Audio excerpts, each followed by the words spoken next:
श्रेष्ठ गुण हैं जो श्रोता में होने चाहिए। सुनो नारद वक्षामो, नारद जी ध्यान से सुनो। बोले क्या, कौन सा गुण है? तो कहते हैं विनम्राय विवेकिने। आपके भीतर महाराज विनम्रता बहुत है और उतना ही ज्यादा विवेकऊ है। भाई कथा श्रवण करने बैठे तो श्रोताओं के, ये श्रोताओं के लक्षण हैं। ये दो गुण श्रोता में होने ही चाहिए, विनम्रता और विवेक।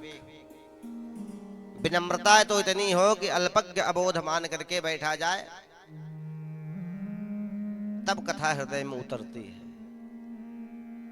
और विवेक तो इतना हो कि कथा के एक एक अक्षर को विवेक पूर्वक हृदय में धारण कर लिया जाए।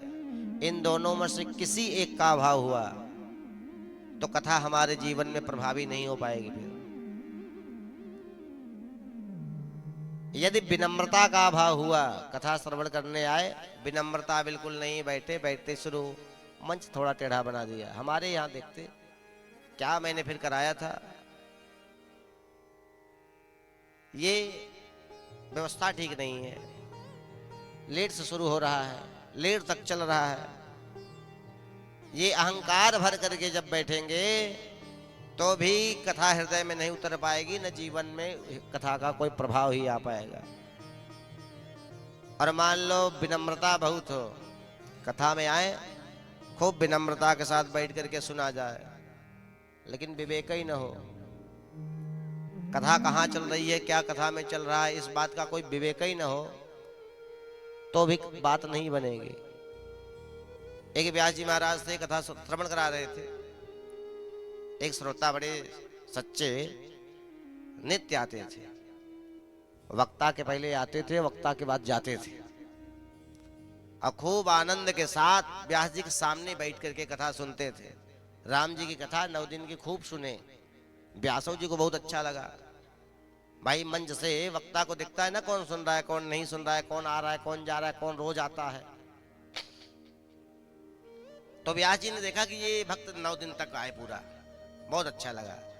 जब कथा विश्राम भाई प्रणाम करने आए 9वें दिन, वक्ता गदगद हो गए। वाह भैया वाह, आपने खूब कथा सुनी, हमको बड़ा आनंद आया।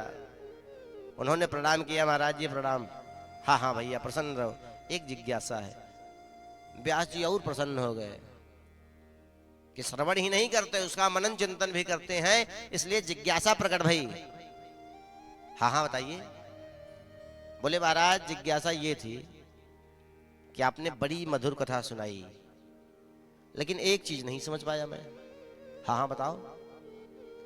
बोले आपने राम और रावण की खूब कथा सुनाई, राम जी की और रावण की, लेकिन मैं ये नहीं समझ पाई राम और रावण में राक्षस कौन था। अब व्यास जी ने माथा पीटा, राम राम। अरे भैया राम रावण में कोई राक्षस नहीं था, राक्षस तो मैं, जो तुमको समझा नहीं पाया। 9 दिन तक तुम कथा सुने, तुम ये नहीं जान पाए कि राम और रावण में राक्षस कौन था। इतना उत्कट विवेक, उच्च स्तर का विवेक। यदि ऐसा विवेक लेकर के बैठा जाए तो भी कथा भीतर नहीं उतर सकती। हम लोग जाते हैं जब मध्य प्रदेश कथा में, तो महाराज जी प्रायः कहते हैं भाई देखिए, हम लोग अपने जीवन में विवेक का अभाव नहीं होने देना चाहते, अपने से तो प्रयत्न करते हैं कि विवेक खूब बना रहे। यदि उसके बाद भी कहीं त्रुटि हो जाए, कहीं लगे कि विवेक का अभाव हो रहा है, तो इसलिए विवेक पंडित जी को साथ ले चलते हैं, विवेक का अभाव न होने पाए। बोल भक्तवत्सल भगवान की।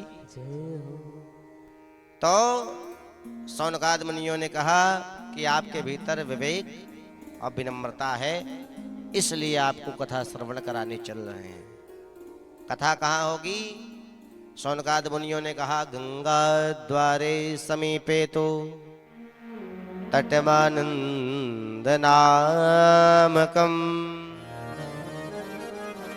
गंगा द्वारे समीपे तो, गंगा द्वार माने हरिद्वार।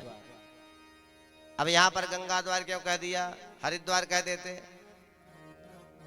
बोले इसलिए हरिद्वार का सनकादिकों ने कि भाई देखो भगवान नारायण के जो उपासक हैं वो तो कहते हैं ये हरिद्वार है हमारे नारायण का द्वार, लेकिन जो भगवान शिव के उपासक हैं वो कहते हैं ना ना ये हरिद्वार नहीं ये हरद्वार है, हरि का द्वार है।